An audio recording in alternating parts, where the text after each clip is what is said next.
বিয়ে না করেই মা হতে চান বাঙালি অভিনেত্রী টিনা দত্ত। ওপার বাংলার ধারাবাহিক নাটক থেকে সিনেমা জগতের পরিচিত মুখ টিনা দত্ত বহুদিন আগেই টালিউড থেকে পাড়ি জমিয়েছিলেন বলিউডে। ছিলেন ঋতুপর্ণ ঘোষের চোখের বালি ছবিতেও। বিদ্যা বালান ও সাইফ আলি খানের সঙ্গে দেখা গিয়েছিল পরিণীতা ছবিতে। এছাড়া হিন্দি ধারাবাহিকেও নজর কেড়েছিলেন এই অভিনেত্রী। তবে যেমন সাফল্য পেয়েছেন বিনোদন জগতে, তেমনি তাকে ঘিরে রয়েছে বিতর্ক।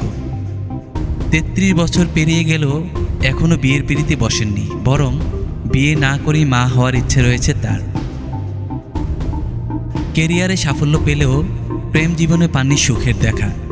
এক সাক্ষাৎকারে টিনা জানিয়েছিলেন, এক ব্যক্তির সঙ্গে প্রায় ৫ বছর ধরে সম্পর্কে ছিলেন, কিন্তু ওই ব্যক্তির কাছে নিগ্রহ হতেন এই অভিনেত্রী। তারপর একসময় সম্পর্ক থেকে বেরিয়ে আসতে বাধ্য হন, যে কারণে বর্তমানে যে কোনো সম্পর্কে জড়াতে ভয় পান তিনি। সম্প্রতি এক সাক্ষাৎকারে দত্তক নেয়ার মাধ্যমে মা হওয়ার ইচ্ছা প্রকাশ করেন টিনা। তিনি জানান, সারোগেসির মাধ্যমে সন্তান নিতে চান, এতে পরিবারও আপত্তি করবে না।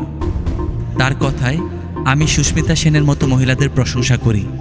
আমার মা বাবা একটি ছোট শহর এবং একটি নিম্ন মধ্যবিত্ত বাঙালি পরিবার থেকে আসা সত্ত্বেও সবসময় প্রগতিশীল ছিলেন।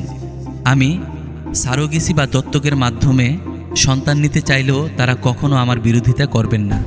আমি যদি মনে করি নিজের এবং আমার পরিবারের যত্ন নেওয়ার পাশাপাশি একটি শিশুরও যত্ন নিতে পারবো, তাহলে মা বাবা সমর্থন করবেন। সেই দায়িত্বের জন্য স্বামীর উপর নির্ভর করার কোনো দরকার নেই।